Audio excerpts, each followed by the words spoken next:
The exit sign is one of the most emotionally neutral objects in the built environment. It doesn't advertise, instruct, or invite. It doesn't claim attention. It simply exists, steady and glowing, marking a way out that most people hope they will never need. That emotional neutrality is intentional. Before standardized exit signage, buildings relied on familiarity and assumption. People exited the same way they entered. In homes and small structures, this worked reasonably well. In larger, more complex buildings, it quietly failed. As architecture grew upward and outward, long corridors, multiple stairwells, internal rooms without windows, the idea that people could intuitively navigate to safety became increasingly fragile. The real problem wasn't orientation, it was stress. In emergencies, human cognition changes, attention narrows, memory degrades, peripheral awareness collapses. People stop reasoning spatially and start seeking immediate visual confirmation. They don't want instructions, they want certainty. They don't want options, they want one clear answer. Early attempts to address this relied on printed placards, arrows, or building maps. These worked only under calm conditions. Smoke obscured text, darkness erased contrast, panic shortened attention spans. What designers were slowly discovering was that emergency guidance could not depend on learning, reading, or interpretation. It had to be perceived almost automatically. The exit sign emerges from this realization. Its most important feature is not its brightness, but its consistency. Across buildings, cities, and even countries, exit signs tend to occupy the same visual role: above doors, at corridor ends, near stairwells.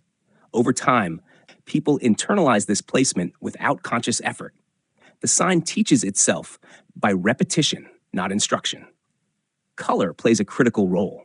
Red and green are not aesthetic choices, they are visibility solutions. These colors penetrate smoke better than many others and remain distinguishable under low light conditions. They also stand apart from most interior color palettes, which helps them resist visual camouflage. The glow is not meant to be dramatic. It is meant to be constant, so the eye already knows where to look. Typography matters more than we usually acknowledge. The word exit is short, unambiguous, and language efficient. There is no metaphor, no polite phrasing, no decoration. The sign does not say way out, leave here, or emergency exit unless otherwise indicated. It presents a single, decisive label. In moments of distress, decisiveness matters more than nuance. The sign's illumination solves another problem: power failure. Emergency situations often coincide with darkness. A sign that depends on ambient light becomes useless at the precise moment it is needed most. The internal power source is not a luxury feature, it is a core requirement. The sign must assume that other systems will fail. There is also a deliberate emotional restraint in the design. The exit sign does not flash, it does not pulse, it does not alarm, it avoids escalating panic. Its role is stabilizing, not motivating. It communicates that there is a path, not that something is wrong. That distinction is subtle but crucial. In emergencies, people look for reassurance as much as direction. Here is where the realization tends to surface. The exit sign is not designed for emergencies.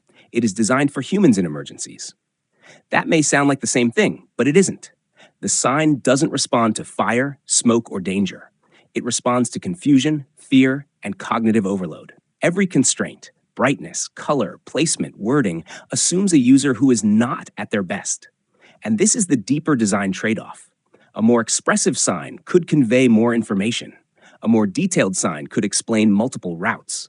A more dynamic sign could adapt to conditions. But each added layer of complexity risks slowing recognition. The exit sign sacrifices richness for immediacy. It chooses certainty over completeness. Because in the moments when it matters, humans don't want better information. They want faster clarity. The sign also performs a social function. In a crowd, people follow signals and each other. When multiple people orient toward the same glowing marker, movement becomes coordinated. The exit sign quietly organizes collective behavior without issuing commands. It allows order to emerge without authority. When everything works as intended, the exit sign remains invisible. People leave safely and never reflect on why they knew where to go. The object disappears back into the architecture, unremarked. That is its success condition. The best designed exit sign is one you forget exists, right up until the moment you don't. And when you finally notice it, Glowing steadily while everything else feels uncertain, you are not seeing an object.